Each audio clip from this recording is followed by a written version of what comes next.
Good evening, welcome. We're going to get started with our budget session. Thank you. Good evening. Tonight we have Assistant Superintendent Heather Clayton will be presenting on the building budgets, and then I'll follow with our central administration budget, and then Mr. Vespi is here to wrap up our budget workshop with the support services and undistributed funds budgets. So welcome, Heather Clayton.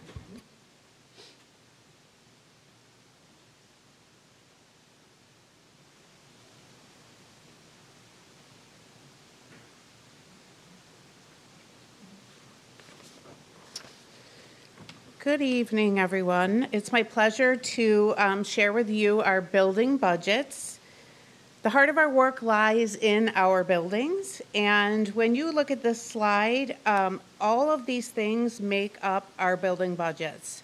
Staffing is about 94% of that, including our SRP staff, our certificated and non-certificated, our administrators, any school support positions we have, any of our work with BOCES, our library and technology services, pupil services, any co-curricular activities, and I will show you where athletics sits in relation to our budget, our building budgets as well.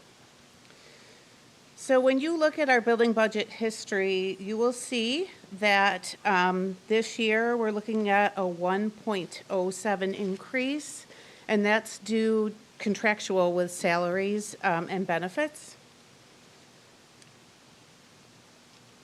Here's the breakdown by level, and what we did for you this year was we took athletics out of the equation so that you could see relative to our building budgets for our high, middle, and elementary students, and then athletics as its own separate amount. One thing you'll notice is elementary, you'll see did not have a reduction.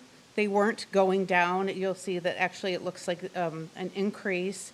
They did not have the staffing retirements this year that some of the other areas did. So when you look at that, that speaks to why that farthest right bar, the maroon bar, is higher for elementary.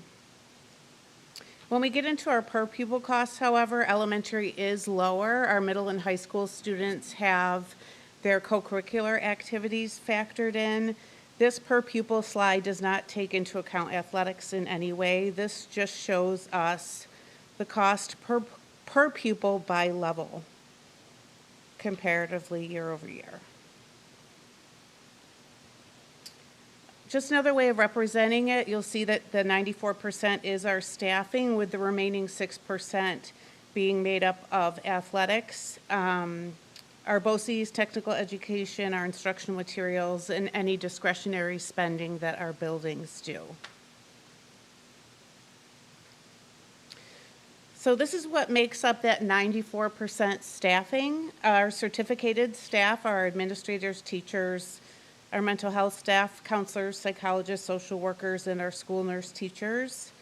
Our non-certificated staff, which is also so integral to our success, are paraprofessionals, our RNs, some of our supervisory paras, security personnel, cleaners, custodians, lunch aides, and clerical staff.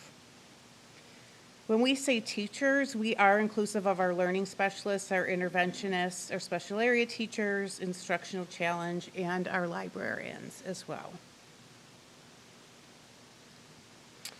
For a look at our career and technical education at BOCES, just a little bit of statistics for you. We have 50 students this year taking a part in CTE, and we have 12 of the 20th fastest growing occupations covered. Our students are in 16 of the 19 programs offered by EMCC, with the most popular being auto services.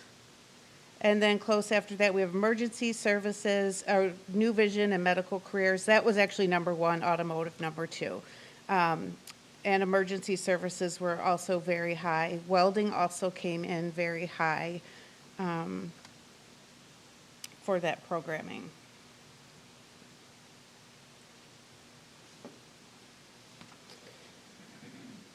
Moving on, our building instructional materials budget. So our per pupil allocation state aided amount, this is what it shakes out to be total for our buildings. So when you consider our textbook aid, library books, hardware and software, and any other state aided funds that we share with private and parochial, this is where we end 136,270, which is a little bit of a reduction from last year. The discretionary budget is the one place where principals actually have some say over what their funds are used for in their buildings. So their discretionary money goes to things like supplies, equipment, any professional learning, memberships, mileage, contractual services, chaperones, rentals, copier rentals, toner, and paper. So with the money that they have left over, they have to cover these discretionary. They have some discretion over it, but they have these expenses that they cover within their buildings. Just a quick reminder where our money does come from for our building supports. We have our property tax levy, our BOCES aid, which is 0.677 to the dollar, our New York State instructional materials aid, and any grant money we may have. So just for a very quick update for you, here was our adopted building budgets and then our 26-27 proposed. You see the greatest difference with high school. We had some significant retirements that changed the staffing landscape for high school. We did not have as many at elementary. So you see that variability there with the contractual salaries and benefits, and just the overall increases that we see year over year with staffing. So just to summarize for our buildings, challenges that we still have are staffing shortages for our teachers, paras, subs, and clerical staff.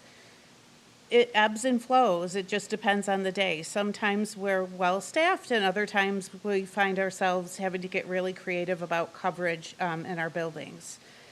Student needs are continuing to be complex, and our buildings are still experiencing an increase of students exhibiting social, emotional, behavior, and mental health needs, which can tax your building resources. Also, the increasing cost for instructional resources and professional development. So while the curriculum office covers a lot of those expenses, there are pieces of that that our buildings cover, and they have felt the impact of that as well. Some celebrations, though, from a budgetary standpoint, when we think about our buildings, we've had very strong teacher engagement and professional learning. We've had a full-scale implementation of a new math program this year. We have an increased use of instructional technology tools to support teaching and learning. So in some cases, technology has been able to support us with personalized learning, individualizing experiences for kids, creating some efficiencies operationally, and continued work around the building relationships in a welcoming and affirming environment. Our buildings are do an excellent job with that, and they're always pushing the boundaries and getting more and more creative ways to connect with our students. Looking ahead, a big thing for us is supporting our new staff. We're going to have a lot of new staff next year. We had a lot of new staff this year, and with that comes the need for resources, be it human, curriculum, professional development. So just that need for that mentorship and support for our new staff to be successful, and so that we can retain them in the long run. Meeting the needs of students who demonstrate that wide range of academic, social, emotional, behavioral skills, using the reliable data to identify skilled areas for our targeted needs for students. We're going to be integrating the habits of mind with our academic instruction. The nice thing about that, it is cost-free, so we're very excited about that. And just ensuring that equitable access to rigorous learning opportunities for all of our students. So with that, any questions? It doesn't look like it. Thank you very much, Heather. Okay. Thank you. I just want to also say thank you to the Budget Office and Terry for sitting with me and puzzling through this. It's been a lot of support, so just wanted to say thank you.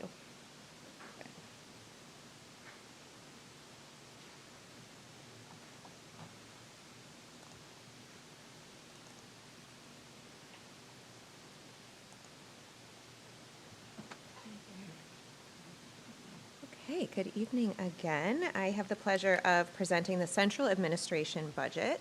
And so that is really made up of the Board of Education, the district clerk, superintendent's office, and our human resources and communications offices.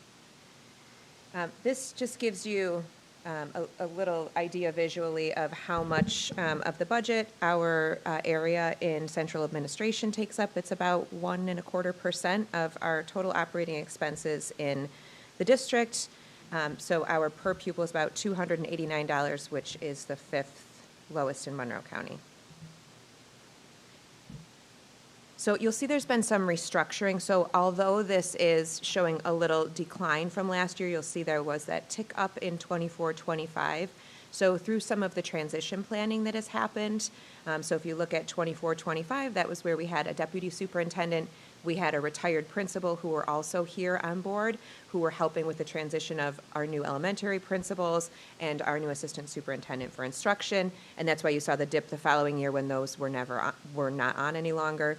And then the same from last year to this year. We had Superintendent Pirro on board as a deputy for a little while, and then that will obviously come off for next year. So you'll see that that's had a little bit of a decline. And of course, in these areas, we're looking at the goals of the board and the goals of the district, and we'll break that out a little bit, and meeting our New York State and federal mandates.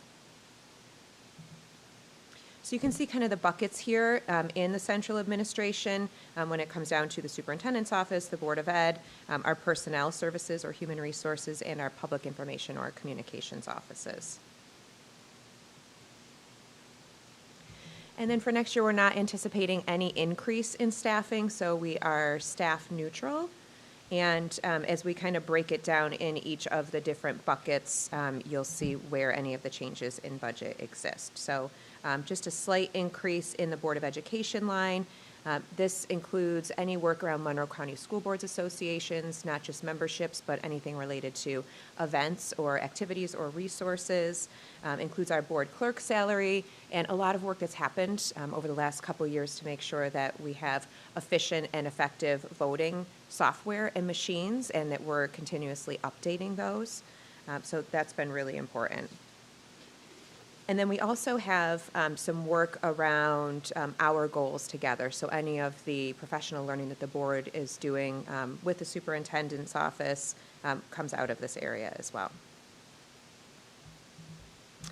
Sean actually presented quite a bit of this in his budget, but the same things that he mentioned, that his staff in his department is neutral. So we have the 2 administrators, Sean and Orlando, and then we have the 3.0 FTE with their administrative support. I think just something to highlight there is the incredible amount of work that's happened to digitize, both with software when it comes to onboarding, but also within the personnel files. So we also saw when Sean presented the increase in leaves of absence, in FMLA leaves. So a lot of the work that happens in that office has been increased over time with the staff remaining neutral. And then our public information office. So this is an area where we've had some decreases over time. We still are staying neutral at 2.25 FTE. So we have Nancy, we have Lori Everhart, and we have Caroline McPherson, who works a portion of her FTE to support the office. This is really where we like to spend our money and to be able to see it, because one of our greatest priorities is having transparent communication. One of the things that we saw in the exit polls was about 90% of the people who voted for our very successful capital project referendum vote last week said that they received their information about the capital project from either the newsletters, the mailings, Facebook, or the website. And those are all things that are meticulously kept up and are accurate due to Nancy's hard work in her office and with her team. So we're very grateful for that work, and I think it shows in what our community is telling us around how they're getting information about the school district operations. The superintendent's office, again, you'll see, because we talked about some of that transition planning, there is some decrease and some decrease in salary as well. Some of the other things that would come out of this are things like the strategic planning coaster that we're involved in right now. So if there's any special projects that are related to our district goals, they could come out of this area as well. Things like our leadership retreat in the summer, those types of professional learning for ourselves and for the district administration are here. So just a reminder of a few of the items that we were focusing on this year. Thanks to the board and the incredible amount of transition support, it's really been kind of a soft landing. And in addition to having that support with Superintendent Pirro here, also allowing for coaching for me and for me to be involved in the new Superintendent's Institute. That's all learning that I think has really been helpful in just being able to shift thinking and just be able to preserve some time to really make sure that we're transitioning effectively. And then a lot of time this year has been spent on one-on-one meetings with our community members, with every district administrator, working with the Board of Education, but really reaching out in the community and sitting down with folks to understand what are things that they find sacred in the district, what are things that they feel like need to be addressed, and then what are things that longer term we should keep in mind. And so after having all of those meetings, some themes have emerged, and I think that's what really helped us to say, let's get more information, and led to some of the strategic planning work that we've been discussing. And then for next year, so the work continues with strategic planning. The hope would be to have a strategic plan ready to roll out sometime in the fall. And along with that, you've heard quite a bit about the multi-tiered system of support framework, and as a part of that, that social emotional learning piece of MTSS is using habits of mind. So we have quite a few things that are running parallel, but in the same direction. So really making sure that we're doing that work well, and that we're supporting staff through that, and that we have the resources in place. And a lot of what we're going to be looking at is our management of staff. So you'll hear Mr. Vespi talking about, and we've all spoken about, the budget gap that we have and that we anticipate to have moving forward. And just through responsible planning and trying to do some long-range looks at how are we planning for our administrative staffing, our teacher staffing, our support staff, in order to meet the increased needs of our students while being more efficient with our staffing. So those are conversations we really need to have early and often, and be looking toward the future to make sure we're not putting Band-Aids in place, but making the right decisions to support staff in the buildings and students in the buildings long term. So this is just another look at the entire central administration and Board of Ed budget. So you'll see the majority of it is made up in human resources and the superintendent's office. And this just kind of gives you that holistic view of our spending. So that's all I have. Any questions?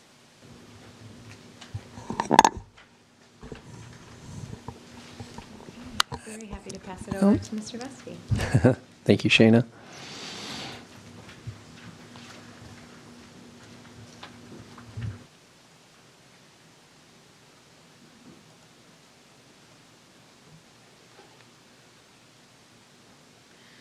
Well, thank you so much for passing it off, and I'm so happy to be here. It was tough to watch Budget Workshop 2 from the sidelines, but everybody did an outstanding job, and I think we're in really good shape. I especially like the review of the work of the future. So as we look through these other two portions of the budget, we have to keep in mind the bigger picture as it pertains to keeping the support services budget in check. And then the undistributed budget, we'll talk more about the benefits, the debt service, and some of the things that have increased this year. But I think we've done a nice job of keeping those in check. So just in terms of, I love the support services budget, 60 PowerPoint slides that there's no way I can cover in 40 minutes. So the information's there. I'll pick and choose as we go along. And then obviously the focus on this discussion will be the electric vehicles and buses. So I'll allow plenty of time for us to have that conversation. So if you kind of see me moving through some of the slides quickly, it's good informational things. For example, this is what, in general, the assistant superintendent oversees, the whole back half of the operation of a school district, right? But the food service budget isn't part of the general fund budget that we vote on, right? So we just do a quick reminder on that. And I actually do have an update for you tonight in the regular session. But we're about 20 million or 11.6% of the budget and 18% of the staffing. So really, I think we've done a good job of keeping our staffing stable. With the exception of adding the assistant director position in transportation, our staffing has been neutral. And thank goodness we did add that position just due to some turnover. It's a good thing that we have that in place. So we've done a good job. I think overall, when you look at the lowest spending per student in the county, and from both a per student perspective and as a percentage of budget, those are impressive facts. I do worry sometimes, though, do we need to spend more? So it's really a catch-22 when you look at the overall budget. But again, we're keeping the support services budget in check so that we can prioritize the instructional aspects and some of the strategic planning and where the district needs to go. So you'll see some of that information. For example, overall, you can see in the last 3 years, what makes up the support services budget is relatively flat. When you look at a trend by object, again, we've kept that in check. We have made reductions that I'll outline, but we're relatively flat. The staffing I talked about, 219 to 220, is that one position that the board approved. And again, just a quick note on that, we now have redundancy in food service, transportation, and we've had redundancy in the custodial maintenance operation. Very, very important, especially in this environment, to have that backup plan, if you will, in each of those departments. And we've done it while keeping the budget in check again, so it's good. So Terry and Rachel do a tremendous job. This is really all about them in finance and auditing, and 15,000 paychecks for 2,000 employees. About 4 to 4.5 million per payroll. It's a big operation when you consider the overall activities that we have. We've done very well in auditing. We do very well in claims auditing. And we've got someone who does an outstanding job that works directly for you that doesn't hesitate to point out areas that we could do a better job in. And we make those course corrections. Finance and auditing in general, I've said this before, but we're one of the most regulated agencies in the state, right, in terms of the audits. We have external audits, internal audits, state comptroller audits. Everything that we get in from a revenue standpoint has to be recorded and sent to the state by September 1st.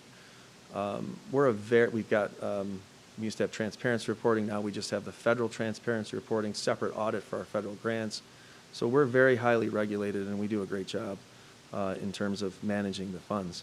And we've done a tremendous job, I think, of managing additions to our fund balance and reserves, right, and balancing the check and balance with creating budgets and the issue that I'll get into later. So overall, 61,000 in finance and auditing, mostly the staffing, just general rollover of salaries and benefits. We just got an update from Moody's reaffirmed. I know Nancy's working on providing that update, but Moody's reaffirmed our very high bond rating, and that was no problem. And again, we have that lowers our debt service and our financing costs when we get that good bond rating. So those are all efforts, that our staff continues to, because they're stellar, that we continue to have no issues with some of these things. We've got 10 buildings. Yes, every roof is leaking after this ridiculous winter that we've had. So, Jeff and his crew are doing a great job under the circumstances. And it's not just a Pittsford problem. We have this is a huge problem for, large-scale buildings. You hear a lot of issues because, again, of the record snow and cold and with the rapid freeze and thaw. But if you look at that, 11 buildings, 23 structures, we maintain a lot of land, and we do it very efficiently. Staff in 92, we do struggle in that. Sean's team, Sean and Orlando are doing a great job of being proactive in terms of staffing, but we continue to struggle At any time, we've got 5 or 6 positions that you're trying to fill, and some of them are critical ones in our buildings, head custodian type positions that, we've seen a little bit more of a challenge recently than before. But you're looking at 2,400 work orders, and that's an area that we could always improve in terms of closing work orders and providing that service. And some of the staffing challenges really prevent us from being, more efficient than we are. But we're doing the best that we can, and I don't think it's a financial issue, but I did mention, in my meeting that I am concerned about how many years can we just keep a flat line with, our custodial maintenance operation and what's the impact on our facilities. So it is something that I think we're going to have to keep an eye on. We started a minor maintenance, through capital transfer project. It was quite a bit more than we anticipated. Next year, we're going to work on doors, and I'll put that together in the April presentation. But we are going to start doing little $100,000 projects that then generate $70,000 in aid. So I think that will help. The biggest budget reduction we have is in energy savings. We're converting all of our lights where possible to LED lights. Some of them have dimmers, some of them do not have dimmers, so we're working through that. So far, there's a big difference when you put LED lighting on to degraded fluorescent lighting. So we're working through some of that. But the idea is to save money and provide the SED required lighting that we have in our classrooms.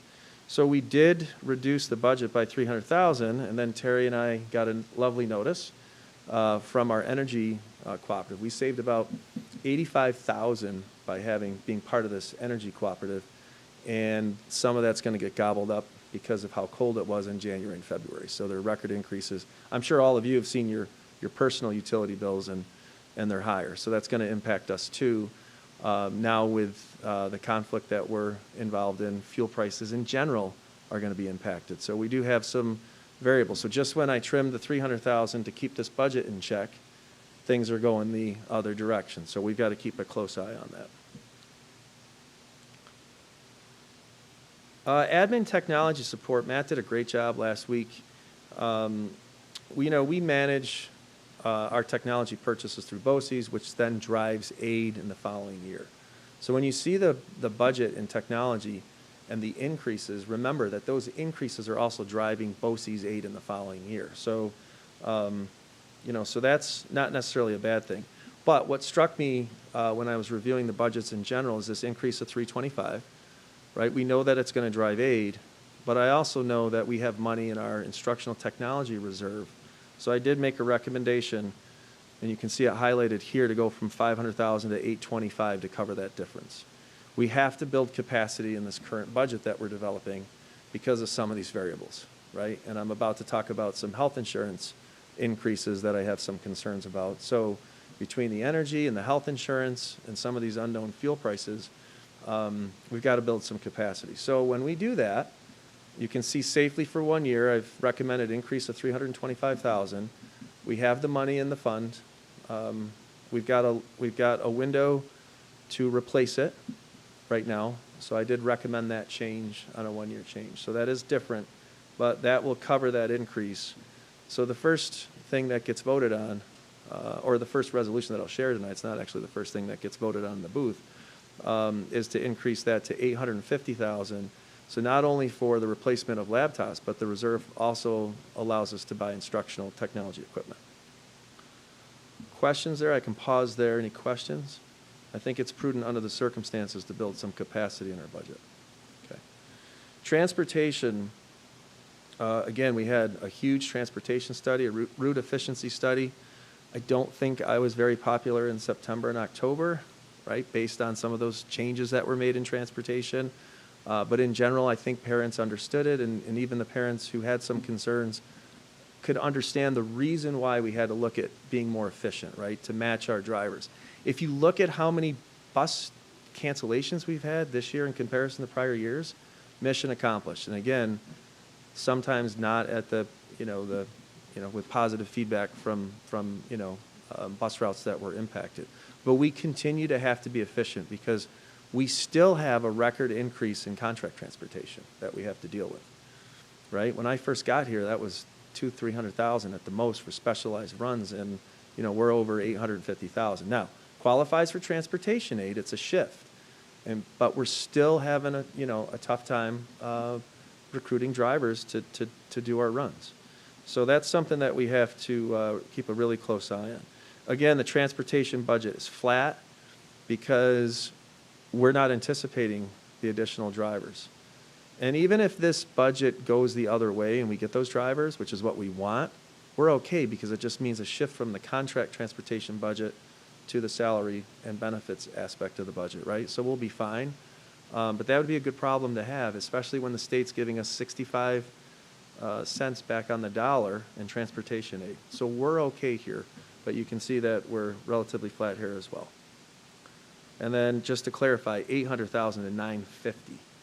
So just in 4 short years, we've gone up over $600,000 in contract transportation. And it's great. And we're still, if you look, the lowest cost in the county comparison. I'd rather us not be there. I'd rather us, have excess drivers to be able to do more in terms of our services. But we're managing it right now, and I think we're doing a pretty good job under the circumstances.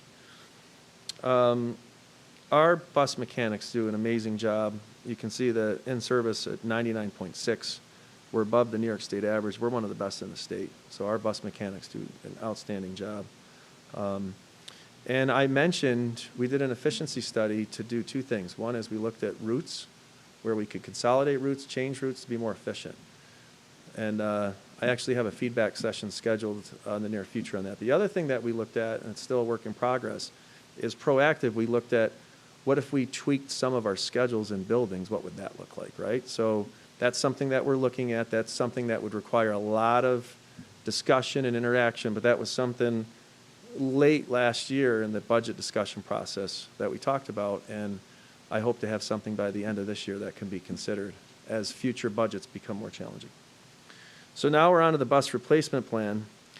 I mean, the whole goal with the bus replacement plan is to make sure that roughly 100 bus fleet that we're doing 10 buses, so a new bus at least every 8 to 9 years. It usually ends up between 9 to 10 years by the time we actually surplus them. But it's a big operation in terms of our buses, and the reason why we do that is for safety. So this is just a reminder of our policy. We've got that non-allowable pupil decimal down considerably since this presentation was first put together. So I'm really happy about that. We're about 31.6 square miles in the district, and we do a lot. And what I would say overall, just keep in mind that the elementary late bus runs are really something unique. You don't see a lot of school districts that have that, and that's a great service and enhancement that we have. So just keep that in mind. And then, of course, our late buses as well.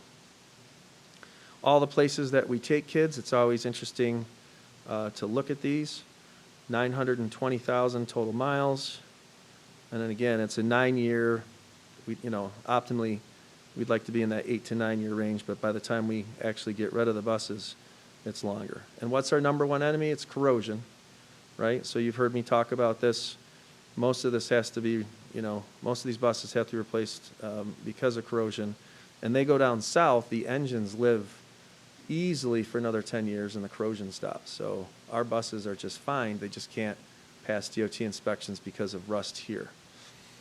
So here's the schedule of buses to be replaced in 06, or 26 and 27.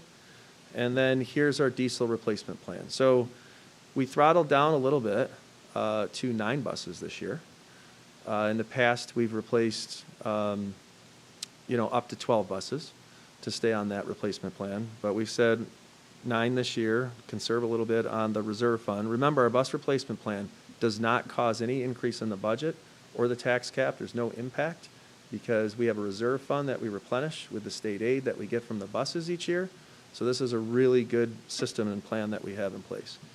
So recommended proposition is 9 diesel buses to be replaced. The 66 passengers are about 185,000 per bus. And then we're going to talk about what that looks like in comparison to the new requirement, which is the fleet electrification plan. So This is something that we started talking about, let's say about 18 months ago. It was a project through NYSERDA. It was funded through grant money.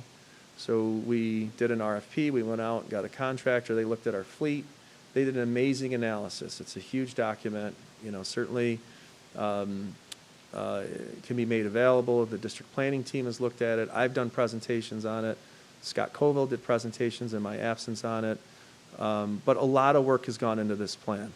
And there's a lot of discussion about, well, are we really going to have to do this?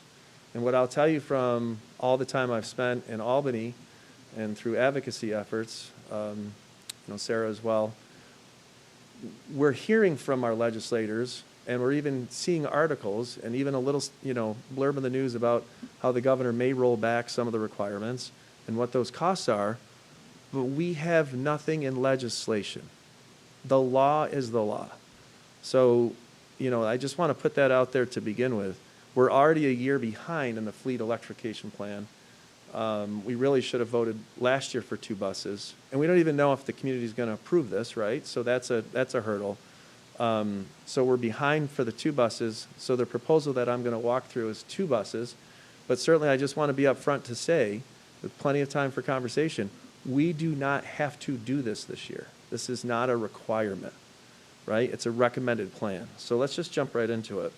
So the mandate is by 2027, we have to purchase only electric buses. So that's next year. I've applied for a waiver. It's a 2-year waiver. Well, I don't know if it's approved yet. I'll find out sometime, maybe in July. But I applied for the waiver, explained the challenges based on the study. So we'll see what happens. But in essence, that would still allow us to purchase gas and diesel buses for another 2 years. So that part is in legislation. But the original law was buses purchased after 27 next year have to be EV bus. And then the entire bus fleet has to be EV by 2035. So we did a feasibility study. As I said, NYSERDA paid for it, so no impact there. Criteria for feasibility was looked at. 92% of our bus runs will work with an electric bus. 3% will face challenges, 5% just not going to work. And no solutions about, roughly that 8%. No solutions in mind.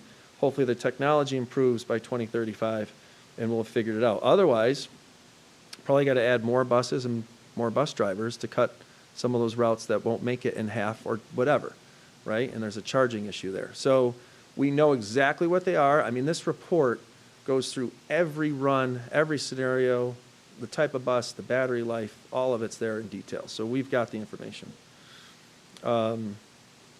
The charging infrastructure is really interesting. So charging stations are expensive, but right now there's an incentive, $55,000 per charger, right? That if you get a bus approved, then you get the money for the charging station. And there's an incentive for the bus purchase too that I'll cover. The biggest aspect of charging, if any of you have EV buses or EV cars, it's you got to figure out when to charge them and what time, peak rate. Do you have a fast charger, a slow charger? So are you going to pull over to a gas station that has it, or are you going to go plug it in and walk the mall, right? Depends on the charger and how long it takes to fill it up. So we have the same thing based on software. If you charge it overnight, it's a lower rate compared to during the day. The software manages all this. So this is just as much of a technology investment as it is an infrastructure investment. So remember, it's not just about electric buses. It's about the charging station and then the software that runs the charging station. So whole different concept. So the recommendation was a phased deployment, and we changed it from 25 to 26 to 29. So the idea is to get 6 buses now to figure this out. We can have up to 6 buses based on our current electrical structure. Luckily, when I met with RG&E, I had a great call with a great team of people. One of them was actually a Pittsford resident, and they were blown away at how prepared we are for this and the report. Like absolutely blown away at how far ahead of the game we are in terms of this information.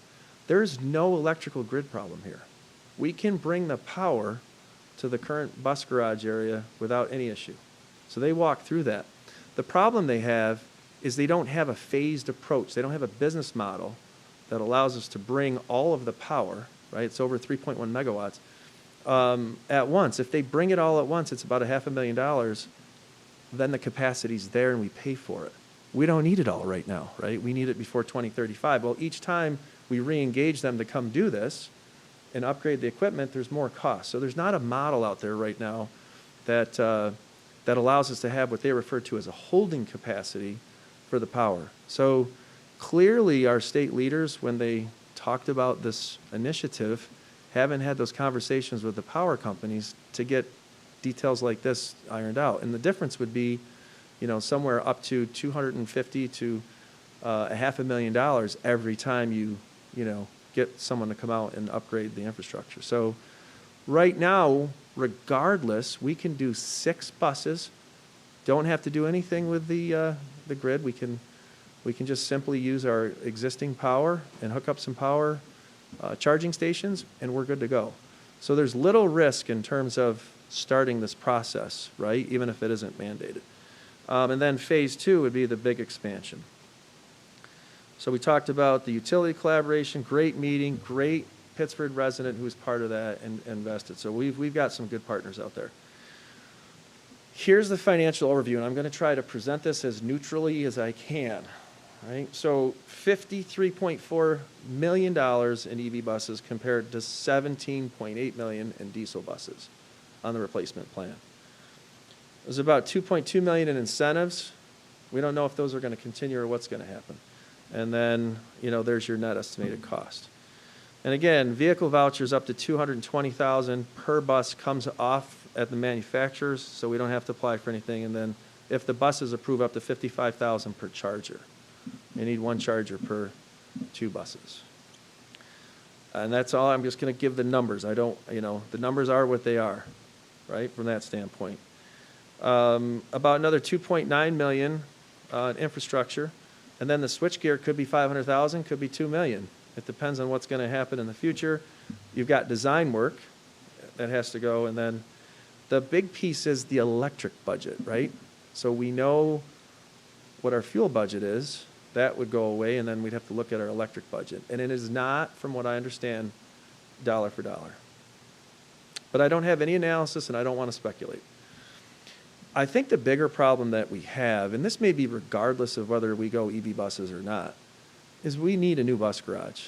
The parking lot that currently exists, there's definitely not enough square footage to add all the charging stations and use that same facility. It's got to be reconfigured. It's already kind of a challenge as it is, right? And it needs an upgrade. So in order to upgrade that, you're going to be looking at a vote probably in the 2029, 2030 to be ready for the mandate by 2035, as you know, with the lead time of everything. And I'm saying conservatively, with discussions with our architects, 30 to 40 million in a facility. So that layers on top of it. Now, would you need to upgrade the facility if we just stayed with gas and diesel buses? Yeah, I think you'd have to do a renovation, but I don't think, like we're doing both fuel tanks after the summer will be brand new, right? So I don't, and we had to do that regardless of the timing because we had to get the tank from, you know, underground to above ground. So, you know, you've got to look at that, that impact. And then you're definitely going to move into that soccer field. There's no way about it. I'm going to put it out there now. You're going to have to take some green space. There's just not enough room over there to do this with the chargers. So $65 million in the report, $7.9 million in aid, and then who knows if the incentives are going to continue. And that doesn't include another 40. So when people ask me, Vespi, how much is it really going to cost to do EV buses? I'm like, probably over $100 million, fairly, like, you know, and inflation factors in the next 5 years. So what's an EV bus? So a potential possibility if we decide to do this. Again, I want to be clear. It's a decision that we can make. We can pull this. We don't have to go forward with this. But the consideration was to put on the ballot 2 EV buses. They cost $941,000.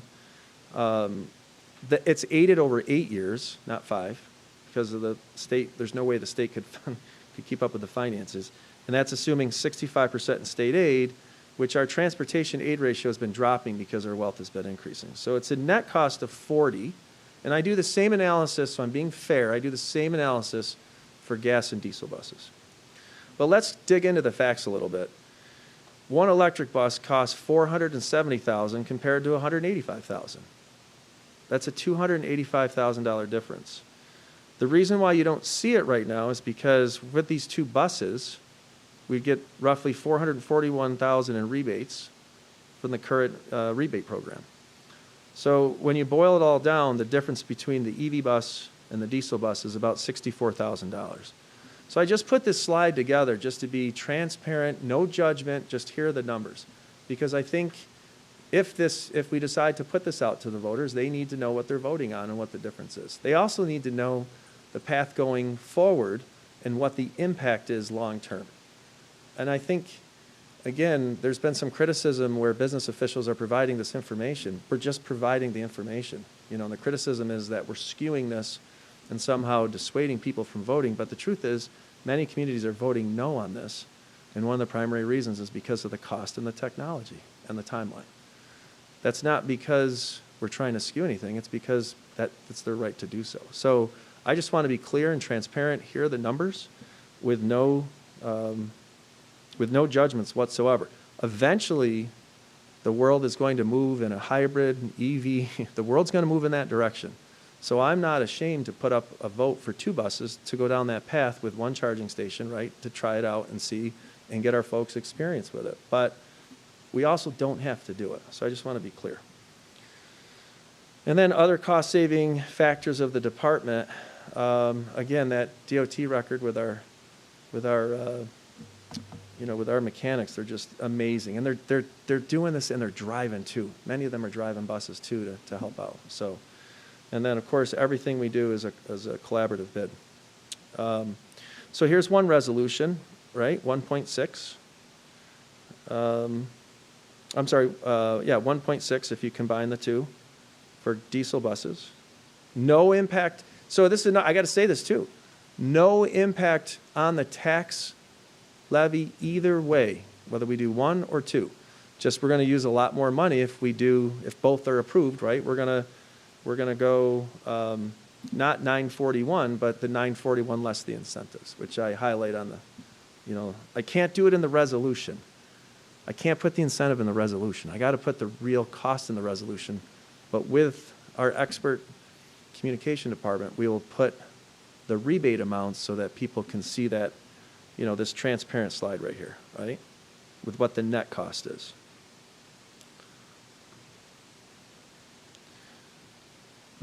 Questions, comments, discussion? I'll pause right here. We're fine. I can do the next budget in about 7 minutes, so we're good. I have two quick questions. Yeah. They'll be quick. Where are the current rebates coming from? So you've got the 220,000. Where's that rebate coming from? As far as the federal, it's Is it state or federal? Yeah, it's state and federal. It's both. Yeah. Okay. It's money that was set aside for this in the state budget. So we have no idea how long that could be there for. So our experts that did the study only ran it out for 2 years. So it's not extended past that because we don't know. Right. There's no guarantee. 2 years from now or from last year? From last year. Okay. Yeah, if you see the report, you'll see that it ends. And I have no idea. That's why even the incentives for the charging stations cut out after a certain number of those. So I'd have to go back and consult the report. But yeah, it's all laid out there. But that's a good question that we should communicate. Like, where's the source coming from? And I guess my other question is nothing really, but that's a big one. So thank you. That's a huge, it's a huge one. Sure. And that's why I've decided to be transparent with the actual cost of the EV bus and not mask it with the rebate because we don't know how long the rebates are going to be. And I think I would get in more trouble with not being transparent and trying to skew it the other way than talking about the real cost of the bus. So I think it's the way to present it. So that's sort of the financial risk of waiting till next year is that the rebates might end with this year. Is that correct? Could. Okay. But. Any reason to think they might? I don't think, no. No. Okay. I mean, I don't know that there's a lot of buses that are getting approved, and I think it's a pot of money as opposed to, I don't know if it's bound by time, but definitely can get more information on that before before we make any final decision. Are there any other, like, financial risks you can think of putting this off another year? Not financial risks. Okay. Again, my idea is just start with 2 and a charging station, just so we can drive it and see how the charging life works. We can see how it operates in cold weather. I've heard reports that, drivers have to turn the heat off when it's, 10 degrees because you're worried about not making it back. So all these articles that I've read and things that I've seen, I think it'd be nice to have it to assess the risk with low risk if it's approved. But again, our voters would have to approve it. So I think go slow, test it out, see how they work. I think any legislation change that's going to happen, it's not going to say, oh, we're never doing this. I just think it's going to push the timeline back.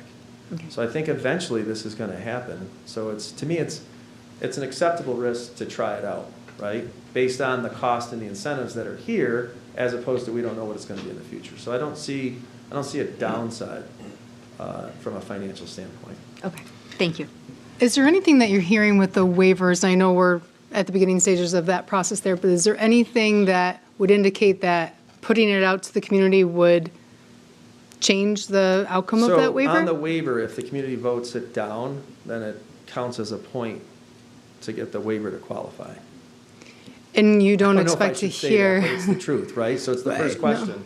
Have you done a vote, and did your community vote no? And if they did, then they want to give you the waiver, right? So it Right. counts as a point towards the points that are required to get the waiver granted. And timing-wise, looking at, obviously, we have a May vote, maybe July that you hear back on the waiver. If the waiver is denied and we still have to meet the mandate for January 2027, would we potentially have to revote this fall? Yeah, we'd have to revote, after that. If we don't get approved for the waiver, then we couldn't buy gas or diesel buses.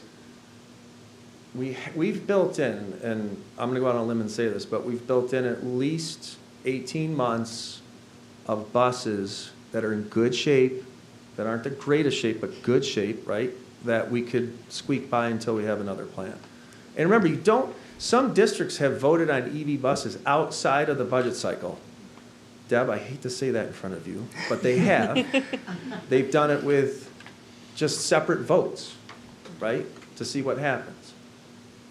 So you could do it, you could pair it with a capital project vote or, something else that you're voting on. That has happened. But ultimately, we would have to revote at some point That's if we right. were denied the Because waiver. there's nothing in legislation, we've asked ad nauseum, there's nothing in legislation that tells us what to do if our community votes no. Right. There's no response, other than, we think it's going to be delayed, so why are you fixated on the question? And it's like, because it hasn't been delayed yet, we need to know. Right. And there's a lot of school districts that have had no votes, and they don't know what to do. But they're also able to put on the waiver that the community voted no, so most likely the waiver is going to be approved for those districts because they already know the community voted no. And some communities have voted no more than once. Yep. Great questions. Thank you. For our budget vote, we can have a proposition that's for the electric vehicles and then a separate proposition Separate. that's for our diesel vehicles. I've been working with the attorney since I came back January 5th full-time. Yeah. It was So- like, I think the first email I sent. Yeah. And their recommendation was do 2 separate resolutions just in case. Because I thought about doing an if-then structure, and we said, nope, just 2 separate. So that's why, our ballot's going to look full. Yeah. So Another Deb, question. I'm already worried about that with Deb. The aid, so first off, the rebate is separate from the aid. Yeah, the rebate comes from the manufacturer. Right off the top So from the we're not even manufacturer. going to get invoiced for that full amount of the EV bus. It comes right off the top. So if you see the quote, the money comes right off the top. And then the aid is paid out over an 8-year period. 8-year period instead of 5. Which is tied to the expected lifespan of the bus. The so-called expected lifespan, but we don't really know because no one's had an EV bus for 8 years. Also, we have these corrosion issues with our existing buses, which mean they have a shorter lifespan. So what is the average lifespan for our bus today before we sell them at auction? I mean, most districts can get 10 years out of a bus, right? Depending on the type of winter that you have and the corrosion. Okay. So our goal is to get that at 9 years because we don't want to take it all the way to the end. Right. And we've also been doing very well at auction. Yeah. But so Because we our would buses are feasibly in get the relatively full. good shape. We do a good job maintaining our buses. Right. From a safety standpoint. But we would likely get the full 8 years out of the bus. We would. Yeah. And you'd have to, because you're gonna get the aid. Otherwise, we Yeah, would so you can't, Right. yeah. Right. Yeah. You'd have to, you'd be forced on an 8-year. I mean, ideally, you could get 9 years out of it and, get a little payback, right, in terms of it, to reduce how many you need on an Right, when annual you sell basis. it again, Yes. because, And then- right, I mean, having to pay this cost Yeah. effectively every 8 And to 10 Terry's years. reminded, we gotta be careful about how well we do with selling, because any dollar that we earn by selling buses, they reduce your aid, because they look at it like you made a profit. So they reduce the amount of aid that you get. So Terry and I had a nice spirited conversation about, well, be careful, because the more money we make, the impact is the other way. Yeah. So, great questions. Thank you. Are we good? Go to undistributed? Okay. I think we're good.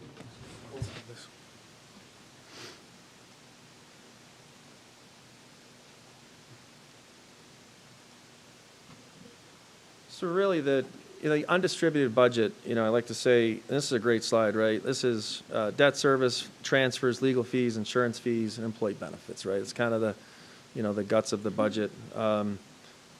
Everything, on the undistributed budget is a required budget component. I liked, when Heather mentions how much of the building budget you actually have control over. It's, this little teeny bit. We have zero control over this. Like, these are things that we have to budget for and pay. So the big story this year is obviously on the debt service. We knew that with the 2023 capital project that the main bond payment was going to hit this year. So we knew this. We timed it with the tax cap. We did a good job managing this. We just got a capital project improved, timing with additional debt that's going to fall off. So we're very efficient at doing that. So the biggest increase is in debt service, and that's completely offset by expected building aid. So our budget-to-budget increase this year is going to be closer to 5%. It's going to be 4.9% roughly, okay? And I'll finalize everything before the April meeting. Normally our budgets, roll over at about 3.8% if you look historically. We're about 1% higher because of the debt service. But we also are going to have an infusion of building aid to offset that. So we've got the debt service, we've got the timing of the building aid at the same time. So no real impact in terms of the budget. Minor changes here with insurance judgments and fees. The big story is employee benefits. 2 years in a row, right, we had the big increase of 16% on the back half of last year that we had to adjust for. And now the concern is on the back half of next year. We're told that our Aetna Medicare rates could double. So increase by 100%. And, again, I got to try to say this without politicizing it, but the story was we're going to save out-of-pocket expenses for the individual. Great, mission accomplished, right? There were major structural changes done to do that. But then the insurance company rates are impacted. And since we pay 80 to 90% of the insurance company rate increase, we're impacted. So our budget increase, you're going to see continued increases in health insurance this year and then unfortunately next year. And we're trying to build capacity in this year's budget to be ready for it for the back half of next year. If we're not successful in doing that, a year from now, when the budget presentation is taking place, you're going to hear that we had to backfill that void and then account for the increase going forward. We were at a meeting today, and Terry and I, for the health cooperative, and the good news is, and I'm ashamed to say that this is the good news, but we're looking at, in the other health insurance premium increase of 10% again, right? So that's better than 16, but that's not 6 and 4 like, when I first got to the district, that's what we were looking at. So we've got to continue to look for ways to save money in health insurance, and that's a big challenge. So 6.2% overall benefit change. There's been a slight increase in TRS and ERS, but they just kind of shifted. And luckily the market's still doing well, so we're not getting hammered in retirement costs and increases. Remember, we have reserve funds for ERS and TRS, though, that we can use to offset those increases. So So we do have savings account that can be used to help that. So 71% of the benefit breakdown is health and dental. We've got the RASH, and I just listed the information that impacts the rates. And I'd call your attention, yeah, this one is interesting. The claims experience better than expected. Well, what everyone is figuring out is that in this profession, when you're an employee, you actually utilize all of the different aspects of health insurance. That was a big change with the Aetna program. They were amazed at how much our retirees utilize the benefits that are there. But when you look at, our retirees and the level of benefit and the education, that's, to me, to us, it's normal. But, when we did the RFP or, the RASH to the RFP, they didn't expect it to be utilized that much. And then, of course, the Medicare Advantage, you have large increases, benefit improvements mandated by law, and then reduced federal subsidies. But overall, the switch to Aetna compared to where we were is still much better from when we switched from Excellus Blue Cross Blue Shield to Aetna. So our health insurance fund is performing well, but this Inflation Reduction Act, which is politicized in one way, but positive, but you got to look at how it impacts employers and people are paying their rates, right? So the most significant was the out-of-pocket prescription cost reduction, but that shifted the cost from the individual to the insurance company, and we pay 80 to 90% of the rates for the insurance companies. So right now our budget's $3 million increase. If I had a crystal ball or a magic wand, I would increase that, just to be conservative, to $3.7 million. But I don't, I'm looking to build budget capacity right now, right, for next year. So Terry and I are scouring it to see where we can do the best job that we can to prepare for that huge increase for Aetna on the back half of next year's budget. Summarize this. Factors bearing on the district's future. These are facts. And we've talked a lot about just educating our school community and our culture. Nobody wants to ever look at a school district budget and reduce staffing. But the truth is we've added 94 FTEs in the last 9 years. So that's an average of 10 per year, right? So you're going to have to look. This is a big factor bearing on the district's future. When you had the incentive of being fully funded for foundation aid, you could afford to add those positions.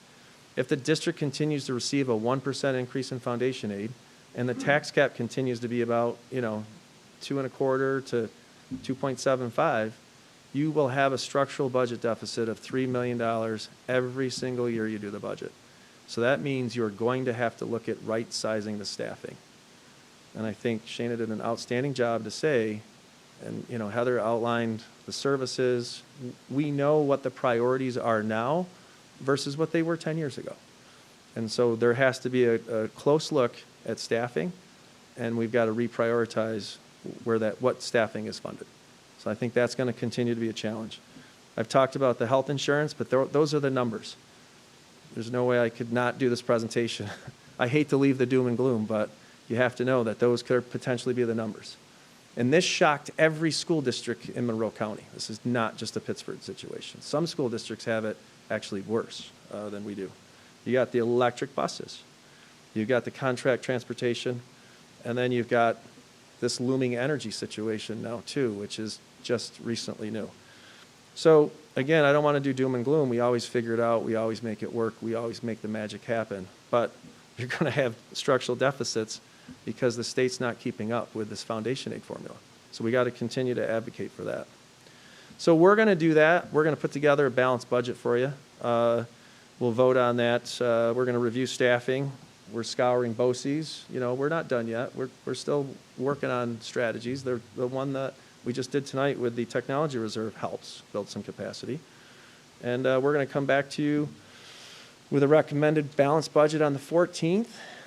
I've already talked about revenues and what the potential tax cap at 2.69%. The budget to budget should be a little over 4.94%. We know we're in the ballpark there.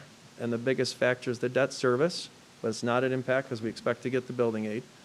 And we'll go out to vote on the 19th. And, so this will, we'll get through it. It'll be positive, but certainly it's important to really communicate this information and be transparent through the process. Questions?